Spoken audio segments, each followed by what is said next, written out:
Se você abriu este vídeo é porque também já percebeu que a coisa está escalando, se espalhando, saindo totalmente do controle. E no meio dessa tensão global, a gente também está se perguntando: e o Brasil nisso tudo, né? Olá, amigos da história! Como vocês já perceberam, hoje o vídeo é diferente, porque o assunto é mais longo, é complexo, controverso, polêmico mesmo e cheio de camadas. Então, hoje é mais uma conversa, na verdade. E com isso eu espero que a gente possa esclarecer um pouco mais sobre o que está acontecendo, sem muito alarmismo, mas com os pés no chão e fazendo aqui também uma contextualização histórica, resgatando eventos do passado para que a gente tenha essa perspectiva histórica em mente e para que depois possamos amarrar tudo isso para entender também o que ainda pode acontecer no meio dessa bagunça toda que a gente está vendo aí no mundo, né?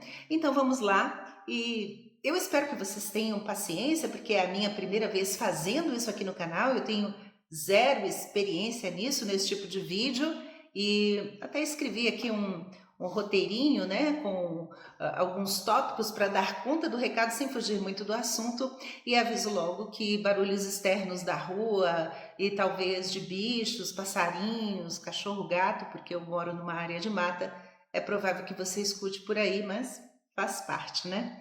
Então, acho que a primeira coisa que a gente percebe de cara, assim, é aquela pergunta inevitável que muita gente está fazendo. Ah, mas vai começar a Terceira Guerra Mundial, afinal? E no meu entendimento, humilde entendimento, é que não é que ela vai começar, é que ela já começou, só que com outra configuração. E nesse bojo, tudo o que a gente sabe sobre diplomacia, direito internacional, alianças, tratados, direitos humanos, instituições sólidas como a ONU ou o Congresso americano, sei lá, nada disso parece que está mais funcionando direito. Percebe? É como se o sistema tivesse virado de ponta cabeça e a gente aqui sendo bombardeado por um monte de propaganda desse conflito lá no Oriente Médio, de todos os lados, e propaganda falsa, imagens falsas geradas por IA, né? E versões diversas da mídia também.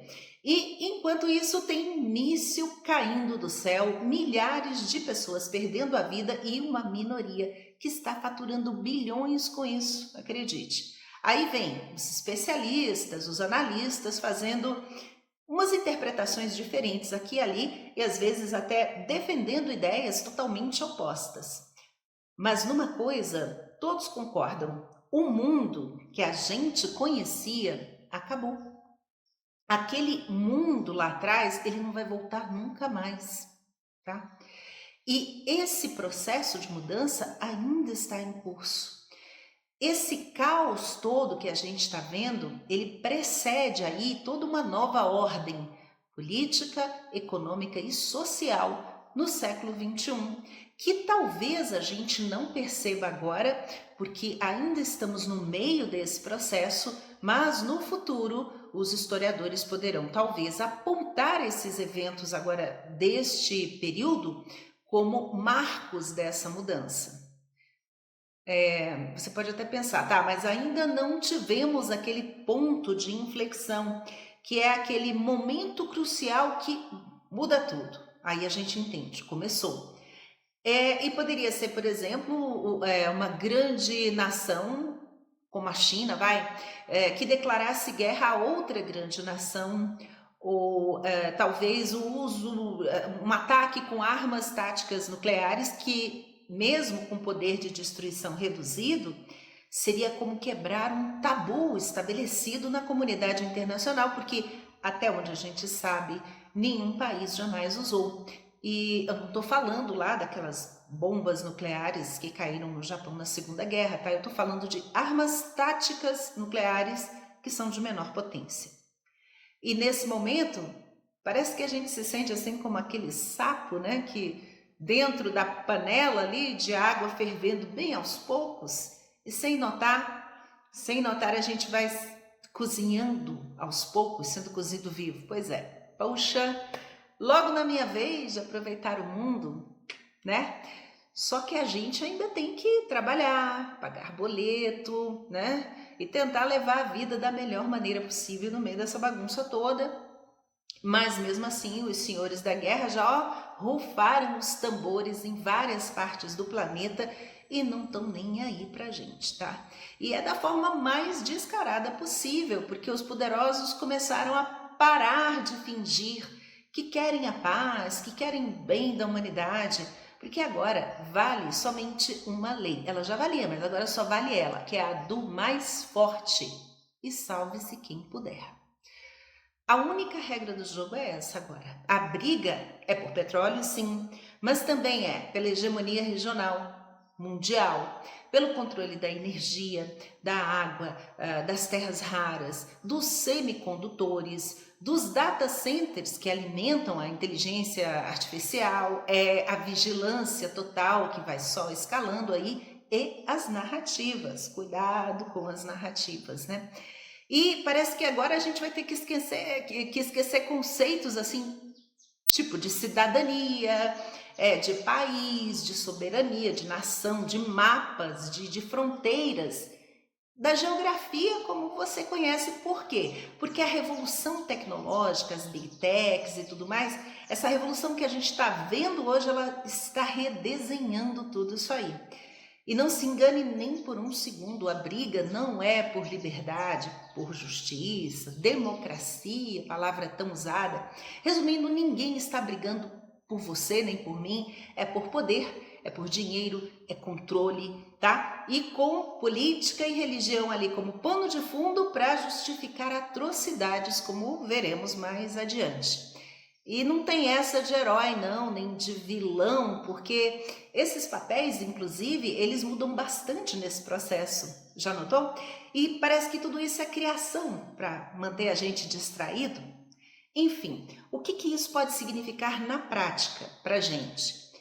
É que os nossos sonhos, pacatos mesmo, aqueles de ter uma casa, um trabalho, criar uma família, ter acesso à saúde, à educação, ao lazer, à cultura e à liberdade de pensamento, tudo isso vai ficar cada vez mais caro.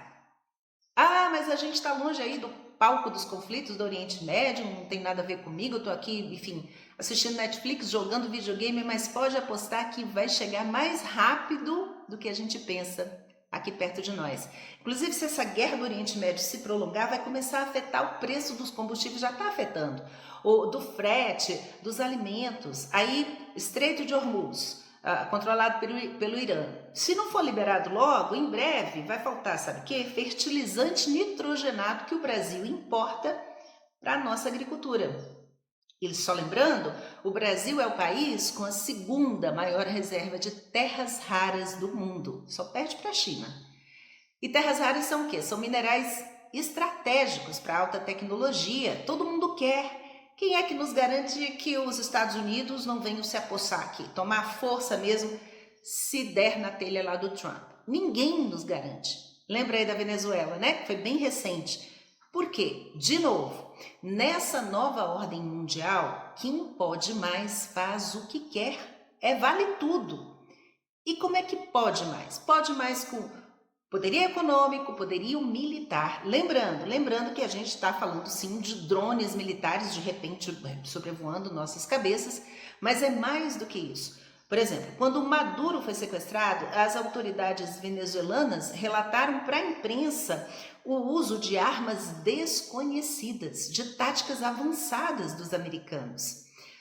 Antes da operação para se apossar ali do petróleo venezuelano, os Estados Unidos teriam feito um apagão na defesa da Venezuela, nos radares, com um cyberataque, o uso de pulsos eletromagnéticos e também o uso de energia direcionada, com armas sônicas, micro-ondas, que, segundo relatos ali, deixaram os soldados sem condições de reagir, sem equilíbrio, com náusea, vomitando, o nariz sangrando.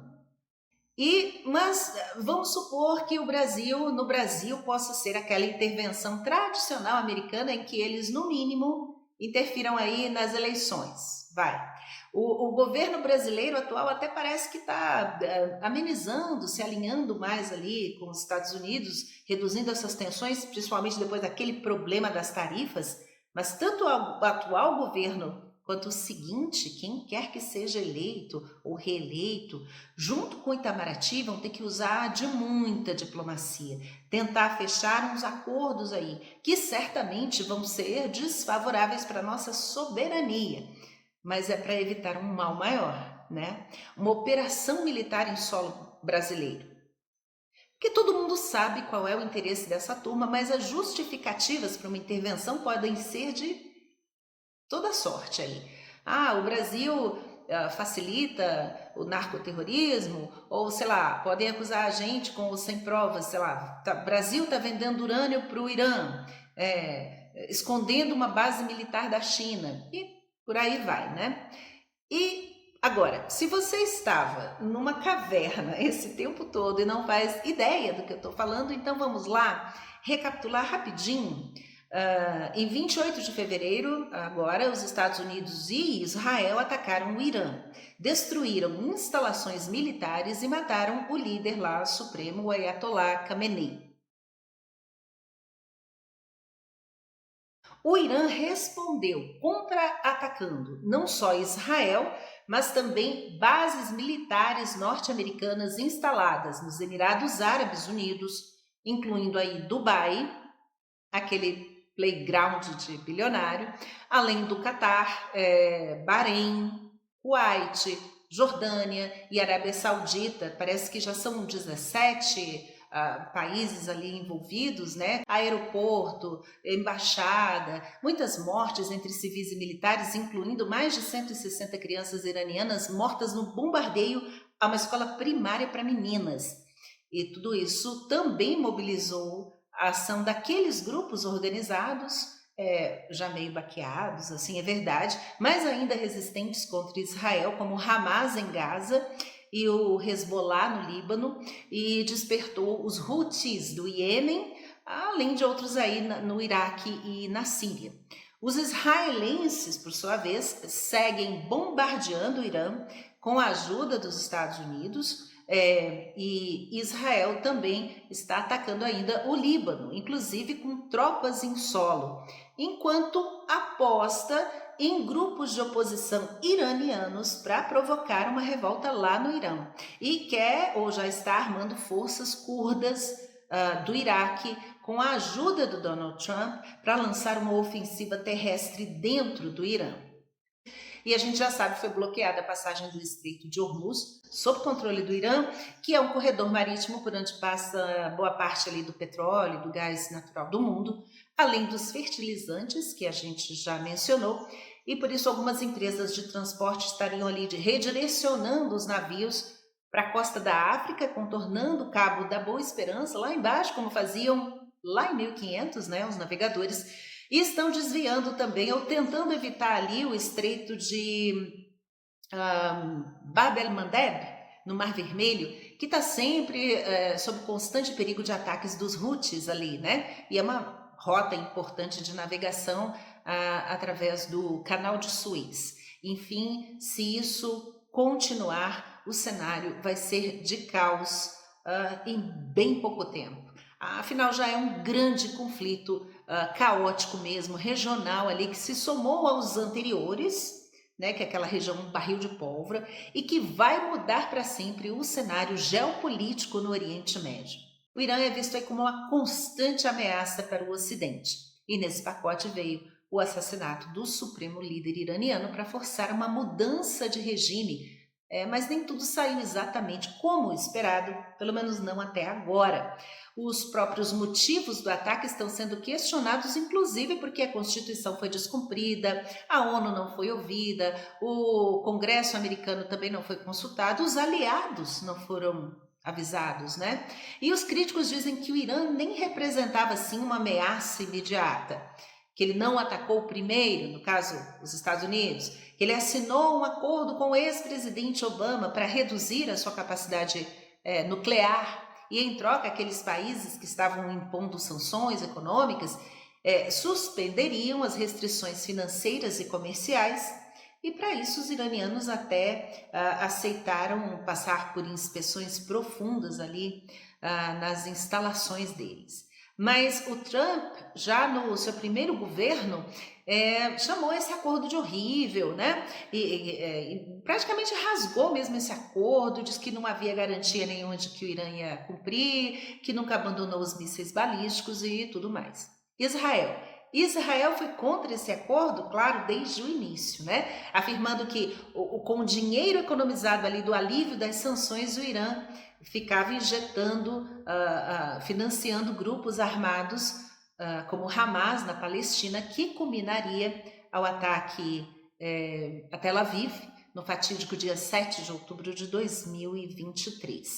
Como resposta, a gente também lembra, as ofensivas de Israel na faixa de Gaza resultaram na destruição praticamente total de casas, de escolas, de hospitais e a morte de milhares de palestinos, entre eles milhares de crianças, o que muita gente no mundo considera um genocídio. A palavra é essa, para eliminar um povo inteiro, enfim, fazer uma limpeza étnica na região, né? Agora, surpreendentemente, o Marco Rubio, que é o secretário de Estado dos Estados Unidos, veio a público depois afirmar que a decisão de Washington de atacar primeiro foi para impedir que o Irã retaliasse os ataques que Israel havia feito. Portanto, teria sido uma ação defensiva dos Estados Unidos em favor de um aliado. E muitos críticos veem nessa declaração a confirmação de que Israel controla os Estados Unidos. Como? Por meio de lobbies e do financiamento de campanhas eleitorais americanas, como a do próprio Trump, né? Além disso, o presidente também estaria sendo chantageado por causa dos arquivos do Jeffrey Epstein. Até saiu mais uma parte aí recentemente, há uns 2 dias, e que muitos apontam o Epstein como tendo sido um agente do serviço de inteligência israelense, o Mossad, talvez em conluio com a CIA, para produzir material comprometedor, o famoso compromat, de vários políticos, empresários e celebridades, e assim ter todo mundo na mão. E há suspeitas, inclusive, de que o Epstein não tirou a própria vida. Ele teria sido morto na prisão porque ameaçou revelar esses nomes. Quem mandou matar? O Irã é considerado um alvo importante. E por quê? Porque ele lidera o chamado eixo da resistência, o arco da resistência, que é uma coalizão militar e política. Ela é informal, tá? E ela reúne ali aquelas milícias armadas do Oriente Médio para o quê? Barrar a influência de Israel, barrar a influência dos Estados Unidos. E o Irã é a última pedra no caminho. Lembrando que o Irã tem a maior reserva de gás natural do mundo. Por isso só ele já é importante. Vamos falar agora do Wesley Clark, que é um general reformado norte-americano, ex-comandante supremo, aliado ali da OTAN, porque ele falou em várias entrevistas e palestras sobre um suposto plano de guerra, quando começou aquela coisa ali da guerra ao terror, poucos dias depois ali do ataque às Torres Gêmeas de Nova York, em 11 de setembro de 2001, que seria esse plano para desestabilizar 7 países em 5 anos. Bom, levou mais tempo que isso, mas esses países seriam Iraque, Síria, Líbano, Líbia, Somália, Sudão e o Irã, o último da lista. E um a um a gente vai vendo esses países enfrentarem crises e revoltas populares, como a Primavera Árabe, aquelas revoluções coloridas que militares reformados dos Estados Unidos e da Europa hoje, né, e ex-agentes de inteligência dizem que esses levantes, essas sublevações foram fabricadas, ou pelo menos estimuladas pela CIA, pelo Mossad, por agentes infiltrados. Agora, nem seria tão difícil assim, até porque nem todo mundo apoiava esses líderes, muitos deles ditadores, e uma parte do povo também queria um regime, uma mudança de regime. E assim os Estados Unidos faziam o quê? Eles financiavam e treinavam grupos armados que mais tarde seriam considerados o quê? Terroristas. Um exemplo, a Al-Qaeda de Osama Bin Laden, que ajudou os Estados Unidos na expulsão dos russos do Afeganistão. mas que depois, com a Guerra do Golfo e a instalação de bases militares americanas ali na Península Arábica, fez com que o Bin Laden iniciasse uma campanha contra os Estados Unidos porque estavam ocupando locais sagrados do Islã, né, para ele. E no Iraque, o Saddam Hussein, famoso Saddam Hussein, passou de um aliado tático na guerra contra o Irã, vocês lembram da guerra Irã-Iraque, para virar o quê? Um inimigo a ser derrubado em pouco tempo ali, em questão de menos de uma década. Ele começou com a invasão do Kuwait em 1990, o Saddam ameaçando ali o fornecimento de petróleo e os aliados dos Estados Unidos na região, como a Arábia Saudita. E o Washington alegou que o Iraque possuía as tais armas de destruição em massa que até hoje ninguém viu, nunca foram encontradas, mas que representavam uma ameaça global. Resultado, o país invadido e o Saddam morto, né? Na Líbia, quem lembra? Eu estou falando aqui, citando os países do suposto plano para desestabilizar lá essa turma no Oriente Médio. Então, já falei do Iraque. Na Líbia, o Muammar Gaddafi derrubou o rei Idris I em um golpe de Estado. Ele derrubou a monarquia, se tornou ditador, criou um culto à personalidade dele como o líder da revolução, só que mesmo assim, ele ao mesmo tempo elevou o padrão de vida da população, ele fez reformas na educação, na saúde, ele investiu em infraestrutura com o dinheiro do petróleo do país, da Líbia, que ele nacionalizou. Porque antes essa indústria petrolífera era dominada principalmente pelos Estados Unidos e países da Europa. Mas o Gaddafi foi mais longe. O que ele fez? Ele assinou a própria sentença de morte e de queda na tentativa de criar uma moeda própria, a moeda pan-africana, que era lastreada em ouro, para desafiar o dólar americano. E também o franco CFA, que é usado ali pelas ex-colônias francesas na África, né? Países africanos.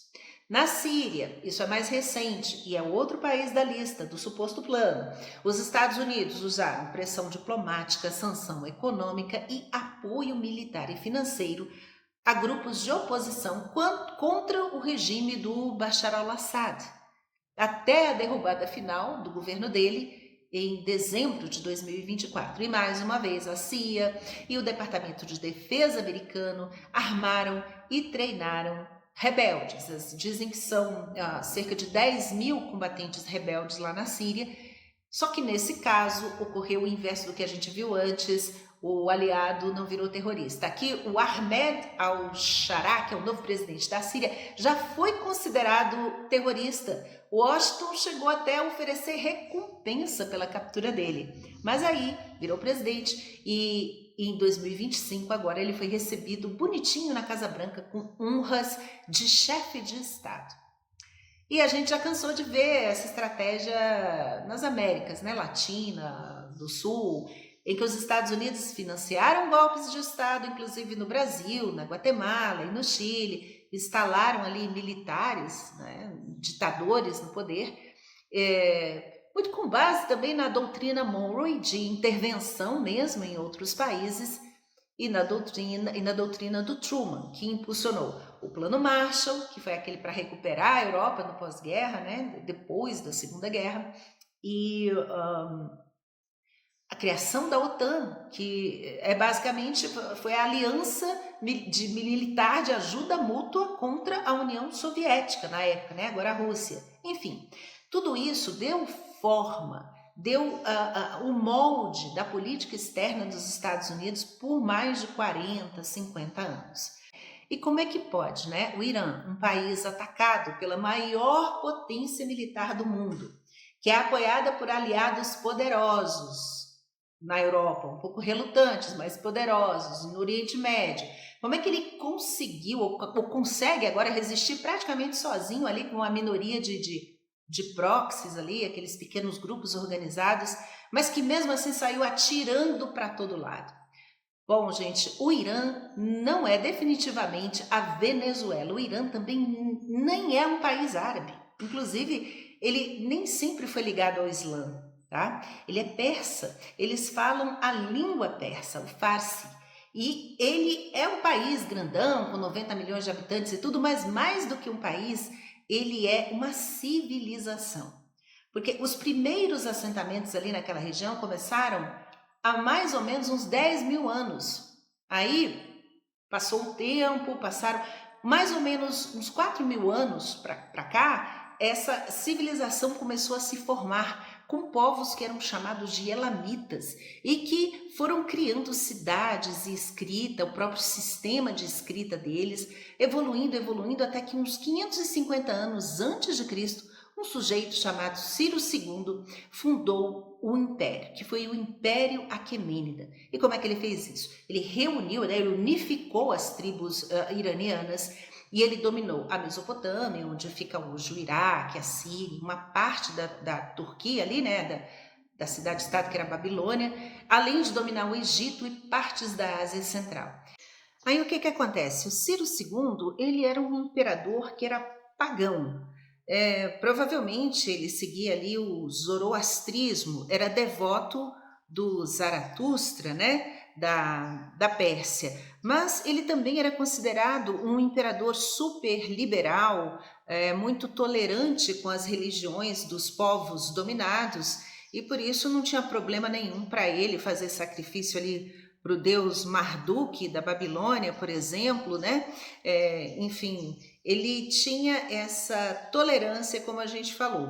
Mas se você quiser saber mais sobre isso, eu aconselho a leitura desse livro aqui, que é O Fogo Persa, do Tom Holland. O Tom Holland, o escritor, historiador e não o Homem-Aranha lá, o ator, né? E ele fala aqui, por exemplo, do primeiro império do mundo, né? do rei o Sargão o Grande, que foi o rei do reino Acádio. Ele fala também dos gregos, dos persas, e é muito interessante esse livro, se você tiver a oportunidade de adquirir para ler, tá bom? E assim, o Ciro II era tão de boa que libertou os judeus do exílio babilônico e permitiu assim a reconstrução do Templo de Jerusalém, e tudo isso consta já na Bíblia, né? Está lá no Velho Testamento, ou seja, houve um momento na história em que o Irã libertou Israel, não é isso? E continuando a falar sobre essa dinastia aquemênida, que foi super importante, tem um outro imperador bastante conhecido também na história, que foi o Xerxes I. E o Xerxes, o que ele fez em determinado momento? Ele invadiu a Grécia com força, mas aí bateu com a resistência de uma cidade-estado de grande tradição militar, né, que era Esparta, que resistiu ali com o rei Leônidas, com os 300 soldados espartanos na famosa Batalha das Termópilas. Enfim, tem filme, tem quadrinhos sobre isso. Aí, depois do Irã, veio o Império Sassânida, né? Em que os persas ainda eram mais poderosos. Eles estavam, assim, no auge deles, assim, no apogeu da identidade persa, mas nada ainda da influência islâmica, tá bom? Era outra coisa. Agora, de onde é que veio esse nome Irã?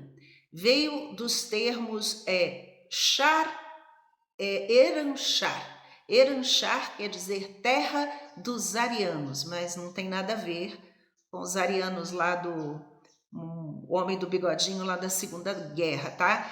Isso tinha a ver com a etnia deles lá ancestral, as raízes indo-europeias. Mas esse nome só mudaria mesmo de Pérsia para Irã já no século XX, com o Shah Reza Pahlavi, que a gente vai falar daqui a pouco. E então, esse império sassânida durou ali até o século VII, durou bastante, ou seja, ali até uns 600 anos depois de Cristo, mas pela Idade Média ali a Pérsia já começa a encolher, a sofrer derrotas, especialmente contra o Império Bizantino, até que foi completamente dominada pelos árabes e aí sim entra em cena o Islã. O zoroastrismo foi perdendo a força e aos poucos, né, foi havendo essa conversão. Ela foi gradual, ela não foi da noite para o dia, nem todo mundo se tornou muçulmano imediatamente, né? Isso levou bastante séculos assim. Tanto que até uns 50 anos atrás, até menos do que isso, o Irã era governado por uma monarquia, por um rei, pelo Shah Mohammad Reza Pahlavi, que eu já havia falado. E ele era super alinhado ao Ocidente, numa sociedade bem parecida aí com a nossa, por exemplo, vocês já devem ter visto por aí fotos de mulheres iranianas de mini saia naquela época e tudo mais, no final da década de 1970. E é claro que esse rei era apoiado pelos Estados Unidos, que levou o Shah ao poder. Porque, por exemplo, se a gente voltar no tempo, a gente vai ver que lá em 1953, os serviços de inteligência britânicos, principalmente, e em menor escala depois os americanos, que apoiaram um golpe para derrubar o então primeiro-ministro lá do Irã, que era o Mohammad Mossadegh, para barrar a nacionalização do petróleo, né, que já estava em andamento lá. Então eles apoiaram o rei e ele foi assim, ele retornou ao poder, só que de volta ao poder ele passou também este rei a suprimir liberdades civis, acendendo a Revolução Islâmica em 1979, e muita gente já estava inflamada, estudantes, intelectuais, religiosos, pois aí, quando essa, digamos, teocracia assumiu lá no Irã, que não tinha e não tem constituição, ele é regulado pela Sharia, a lei islâmica baseada no Alcorão, então mudou tudo. Com relação à política em si, houve repressão a minorias religiosas, perseguição política aos opositores do regime, torturas, execuções em massa, e as mulheres, voltando a falar das mulheres, tiveram que obedecer ali o hijab, que é o código de vestimenta para elas, né? Usar um chale e também um lenço na cabeça, ou o chador, cobrindo o corpo todo, deixando só o rosto de fora, ou então para as muçulmanas sunitas, aqueles niqabs pretos em que ficam só os olhos de fora. Sunita é uma das vertentes do islamismo. Tem os sunitas e tem os xiitas. E essa divisão veio depois da morte do profeta Maomé, na disputa ali pelo direito de quem deveria liderar os muçulmanos, né? Para os xiitas, quem deveria liderar eram os descendentes diretos do profeta. Já os sunitas, que hoje são a maioria entre os muçulmanos, aí talvez uns 70, 80%, eles entenderam que o sucessor de Maomé deveria ser escolhido pelo consenso da comunidade. Daria para falar até mais desses parentes mais próximos, mais distantes do Maomé, que seriam herdeiros desse legado, mas não cabe aqui agora. Só para você entender, o Irã é xiita, é minoria e considerado mais radical, e a Arábia Saudita, que é a maior nação do Oriente Médio, uma potência econômica global, o maior exportador de petróleo do mundo, que é governado pelo príncipe herdeiro, o Mohammed bin Salman, e que é aliado dos Estados Unidos, ele é sunita. Então, na Revolução Iraniana de 1979, quem subiu ao poder foi o xiita Ayatollah Khomeini, na época era o Khomeini, tá? Que começou uma cruzada contra o imperialismo, as intervenções dos Estados Unidos no Oriente Médio. Ele chamava os Estados Unidos de o grande Satã, falava de morte à América. E nesse mesmo ano de 79, os estudantes iranianos invadiram a embaixada americana em Teherã, capital do Irã, e ali fizeram de reféns mais de 50 diplomatas americanos que ficaram por lá mais de quase 400 dias, mais de um ano. O presidente Jimmy Carter fez uma operação para tentar resgatar esse povo, não deu certo, o militar americano morreu, e só com a posse do presidente Ronald Reagan é que esse pessoal foi resgatado, assim, entornando de vez o caldo e mexendo para sempre nas relações entre Irã e Estados Unidos. E com esse rompimento das relações diplomáticas entre os dois países, começaram as sanções econômicas ao Irã. E olha que o Irã já tinha um programa nuclear desde a década de 1950, que começou justamente com o apoio dos Estados Unidos para desenvolver essa tecnologia, mas que depois seria aí o principal motivo de desconfiança e disputa desde então, né? Levando à morte, vocês lembram, em 2025, de vários cientistas iranianos pelos americanos, mas isso já vem de antes, com a eliminação de lideranças importantes lá do Irã, como o Qasem Soleimani, em 2020. né? E por que que desta vez a morte do Ayatollah não mudou o regime imediatamente? Pelo menos não por enquanto. É porque o Ayatollah é um grande líder espiritual. As palavras Ayatollah significam dedo de Deus. Então é como se ele fosse o Papa para os católicos. Muito entre aspas, tá? Mal comparando. Os ayatollahs são estudiosos que alcançam assim um nível máximo de sabedoria sobre o Islã e eles começam a estudar desde criança, com 6, 7 anos, tipo umas 10, 15 horas por dia, até virarem uma autoridade no assunto, no Alcorão. Então esse é o grande sábio dos sábios, que é consultado pelos fiéis na hora de tomar decisões. Assim como os rabinos judeus, né, são autoridades lá da Torá, assim também como tem muitos rabinos e existem muitos ayatollahs. Só que o Khamenei também era líder político, que contava ali com uma cúpula militar, um exército que guarda as fronteiras, né, e uma guarda revolucionária islâmica. Olha as palavras, revolucionária islâmica, ou seja, é uma guarda que protege o Islã e protege o Ayatollah. E se hoje tem iraniano comemorando, né, a morte do Khamenei, principalmente depois das mortes aí de uns 30 mil manifestantes que protestaram contra o regime faz pouco tempo, provavelmente com dedos de agentes infiltrados e tudo mais, mas protestos legítimos, tem aí também uma reação contrária, de raiva, de dor, de vingança, desejo de vingança por esse mártir que foi alçado a mártir, que está unindo ainda mais os muçulmanos. Uma guerra total para atingir os Estados Unidos e todos os aliados, para fazer essa guerra custar caro aos inimigos, destruindo bases, equipamentos e armamentos caríssimos, usando drones baratos ali, desgastando interceptadores e munições dos inimigos. Enquanto eles têm muito estoque, né, porque a produção ali é em massa de drones militares, né, são os maiores produtores do mundo, drones usados até na guerra da Rússia e da Ucrânia, e tem mísseis balísticos de longo alcance, e tem no túneis quilométricos debaixo de montanha e estão se preparando para isso há décadas, né? E a mídia iraniana diz até que o país usou um novo míssil, o Fatah 1, nos ataques, um míssil hipersônico que viaja aí 5 vezes a velocidade do som.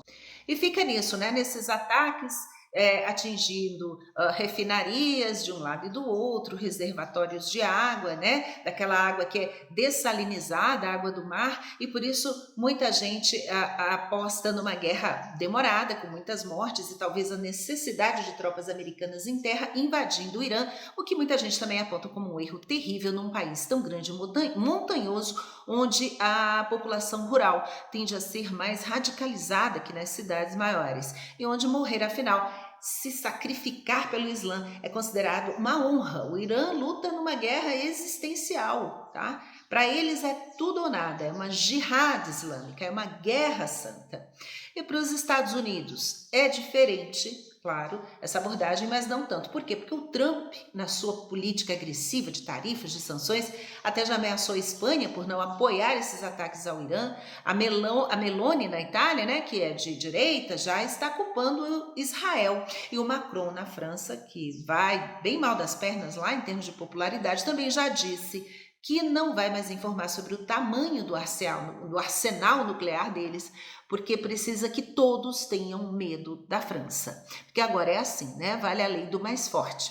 E as relações entre os Estados Unidos e os aliados na Europa já andavam meio azedadas desde aquela ideia do Trump de tomar a Groenlândia. Fora da Europa tem o Canadá, que sempre foi aliado, apoia, mas também critica duramente a ação americana no Oriente Médio. Os árabes também talvez não quisessem ser arrastados para esse prejuízo no petróleo, correndo até o risco de insegurança alimentar para os árabes, porque o que eles têm de petróleo e falta de água é muito deserto, né? Não tem água para agricultura e eles compram quase toda a comida de fora. E para muitos analistas, os Estados Unidos talvez não devessem correr o risco de ficar isolados ali, porque eles estão de olho na China e a luta é para manter sim o dólar como uma referência mundial, concorrendo com moedas alternativas, pois esse é um conflito que claramente visa, né, em última instância, prejudicar os chineses, cortar o suprimento de petróleo lá do Irã, né, que a China é o maior comprador e o Irã mesmo sancionado dava aquele jeitinho ali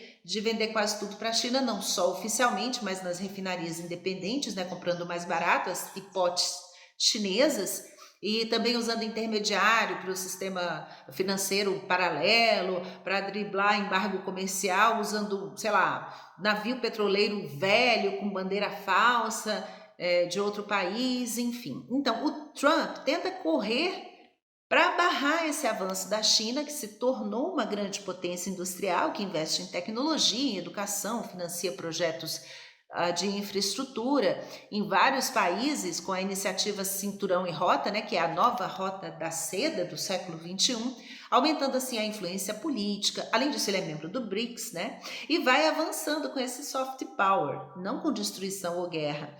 Então, para sufocar a China, que ameaça o Império Americano, agora é prioridade para o Donald Trump e talvez a um custo altíssimo para o mundo todo fazer essa guerra, comprar essa briga, a começar pelos próprios Estados Unidos, já que essas monarquias árabes do CGC, que é o Conselho de Cooperação e do Golfo, dependem desse petróleo, né, do petrodólar, né? Esse dinheiro se reverte em investimento no mercado financeiro, mercado rentista, que move a economia americana, alimenta a indústria da IA, né, o hub da inteligência artificial, que infla com esse capital, e já tem gente falando até de uma grande gestora, BlackRock, de investimento aí, que está segurando o dinheiro do pessoal, limitando aí as retiradas sem liberar, e se fala de ouro, de Bitcoin. E aí o que a gente está vendo é alta do preço do barril do petróleo, a gente vê inflação, vai ver dólar escasso, queda na bolsa, talvez escassez de alimentos, mais guerras civis, mais refugiados e uma recessão brava. Vem aí também as eleições do meio de mandato, as midterm americanas, né, para o Senado e o Congresso, e tem gente apostando que a depender do que rolar, elas podem até ser adiadas ou nem acontecerem. Ou sei lá, pode haver muita manipulação, porque o Trump é imprevisível, ele faz exatamente o que ele quer, por intimidação, por força bélica mesmo, e com muito lucro para o complexo industrial militar que vende essas armas, mas abre precedente para outros líderes entenderem também que, liberou geral, sei lá, o Putin agora pode matar o Zelensky. Por que ele não faz isso? Porque ele ia ser condenado pela comunidade internacional, pela Europa em peso, e coisas assim que talvez muitos tenham vontade de fazer, mas que teriam um certo comedimento, que para o Trump isso nem existe, não tem escrúpulo, né? Ele está na luta de ser o primeiro presidente de tudo. Mas vamos lá, se a China resolve fechar Taiwan, que é uma ilha, para pressionar o Ocidente, acabou a produção de chip para o mundo todo. E agora? Como é que ficariam essas empresas paralisadas, como a Apple, a Nvidia, e os carros, a inteligência artificial, né? Os sistemas militares? Agora, curiosamente, por falar em militar, vazou aí, né? Os militares vazaram para a imprensa que as tropas americanas estariam recebendo, antes de lutar no Irã, a mensagem de que essa guerra seria para apressar a volta de Jesus, o Armagedon, a queda do anticristo, o arrebatamento, a salvação dos fiéis numa nova cruzada, né? E seria aí uma obra do secretário de Defesa dos Estados Unidos, o Pete Hegseth, que é um fervoroso cristão nacionalista conservador. Eu não posso cravar que isso é verdade, porque tem muita fake news aí, imagens geradas por IA, desinformação pipocando na internet, e numa guerra, como dizem, a verdade é a primeira vítima. Então a gente tem que tomar cuidado com a narrativa, mas também com as câmaras de eco, com as bolhas, os viés de confirmação, né? Os vieses. E Israel também teria razões proféticas, como povo escolhido de Deus, para ser palco dessa batalha final do Apocalipse, mas o que a gente sabe mesmo é que o Benjamin Netanyahu é judeu sionista, e o que os sionistas querem é a expansão territorial, é um plano de hegemonia sobre o Oriente Médio, e Israel já anexou a Jerusalém Oriental, as colinas de Golã, na Guerra dos 6 Dias, em 81, controla uma parte da Cisjordânia e agora a faixa de Gaza, né? Netanyahu também não quer parar, quer fazer a grande Israel, a terra prometida para a descendência de Abraão, que está lá no livro do Gênesis, na Bíblia, na Torá, né? Do Nilo ao Eufrates, do Nilo no Egito ao Eufrates no Iraque, na Síria. E tem soldado israelense que exibe no uniforme até um distintivo, assim, com um grande mapa, né, ou melhor, um mapa da grande Israel, que inclui aí partes do Egito, né, o Sinai, Arábia Saudita, Iraque, Síria, o Líbano. E o próprio Netanyahu já mostrou esses mapas da futura terra prometida até na ONU, né, em Assembleia da ONU. Só falta mesmo agora o Irã sair do caminho. Já faz aí uns 30 anos ou mais que o Netanyahu diz que o Irã está a um passo de desenvolver a bomba atômica. Daqui a 2 semanas, daqui a um mês, tem uns 3 décadas que ele fala isso, e conta sempre com o apoio dos Estados Unidos para acabar com essa ameaça do Irã. Pode ser que em algum momento os Estados Unidos se retirem, que Trump declare guerra vencida, né? Venci a guerra e vai deixar essa bucha para Israel? Pode ser. Pode ser que os Estados Unidos usem armas nucleares? Pode ser também. Ah, pelo menos um ou dois aviões E-6B, aqui está nas minhas anotações, E-6B Mercury estão ali sobrevoando o Oriente Médio, que esse avião é aquele avião chamado avião do apocalipse, o avião do fim do mundo, né? E ele foi modernizado, né? E isso não é um bom sinal. Por que que não é um bom sinal? Porque ele pode enviar comandos de lançamentos ali para os submarinos nucleares, né? Esse avião envia sinais de rádio de frequência muito baixa ali para esses submarinos fazerem seus lançamentos, né? Então, agora, o Irã, inclusive, está alertando seus próprios cidadãos com relação à ameaça de chuva ácida depois dos ataques do Irã. Enfim, isso só está escalando, embora não seja do meu gosto fazer alarde, mas são fatos. E pode ser que Israel também use armas nucleares contra o Irã? Olha, nesse mundo doido pode ser, porque Israel não tem só armas convencionais, também tem muita tecnologia, um super serviço de inteligência, submarinos de ponta, parece que são 5, e um soldado em cada cidadão que nasce em Israel, né? Ele tem também um arsenal nuclear e uma última opção, se cair atirando, a chamada opção Sansão, ou seja, ele se explode junto com o resto do mundo. Igual lá o Sansão na Bíblia, que derrubou o templo filisteu, causando a própria morte e a de milhares de inimigos. Só que Israel não declara, nunca declarou realmente que tenha arsenal nuclear. O que pode acontecer também, de acordo com algumas previsões, é um evento do tipo cisne negro, tipo um ou vários ataques terroristas nos Estados Unidos ou nas embaixadas americanas na Europa, que podem ser reais, tá? Tipo ação de lobo solitário, células adormecidas do Hezbollah ali infiltradas nos países, ou até mesmo ataques fabricados por Israel para garantir a participação do aliado forte ali, que é os Estados Unidos, ou pelo próprio governo americano, para provocar a indignação do povo contra os muçulmanos, que passaria esse povo a defender e até exigir a guerra e a aceitar um sistema de vigilância ainda maior das Big Techs, em parceria com o governo, sobre a vida de cada cidadão americano em nome de mais segurança. Quem está dizendo isso? Estrategistas, militares, ex-agentes de inteligência, e não sou eu, porque eu sou apenas uma pobre camponesa. Mas a gente já viu isso na Alemanha, que criou um ataque falso dos poloneses para culpar os poloneses, para ganhar o apoio do povo alemão e assim invadir a Polônia na Segunda Guerra, a famosa Operação de Bandeira Falsa. Rússia e China vão entrar diretamente nisso? Muito difícil. A Rússia está ocupada com a Ucrânia e a China precisa se sentir muito ameaçada mesmo, assim, economicamente, pelo menos, para entrar de cabeça nisso. O que se sabe é que ela fornece tecnologia para o Irã, a Coreia do Norte também. Então, é difícil cravar se e quando isso vai acontecer. O fato é que a gente está nas mãos do Donald Trump, tudo ainda está se desenrolando, então só nos resta acompanhar essa marcha da insensatez. E quem se interessar por isso, também tem uma outra dica de livro aqui, que é Todo o Império Perecerá, do João Batiste de Rosselli, onde ele fala das forças que formam a política externa, as guerras, a psicologia dos estadistas na tomada de decisões e esse ciclo do apogeu e queda dos impérios. Então, qual vai ser o próximo alvo dos Estados Unidos? Eu já ouvi de tudo. Cuba, Turquia, Brasil incluído. Olha, e se você gostou deste formato, assim mesmo sem estúdio, sem luz, nem microfone bom, e ainda assim der um like, primeiramente, você é muito gentil. Eu pelo menos gostei dessa conversa, eu sei que eu fugi um pouco do assunto às vezes, mas eu espero que você tenha chegado até aqui comigo. E se concorda ou discorda de qualquer coisa, fica à vontade, tá? Para corrigir, para informar mais, para nos educar e expandir esse debate. Vamos juntos tentar entender o que está acontecendo, afinal, e o que a gente pode esperar disso aí, tá bom? Muito obrigada e até a próxima com uma história a mais.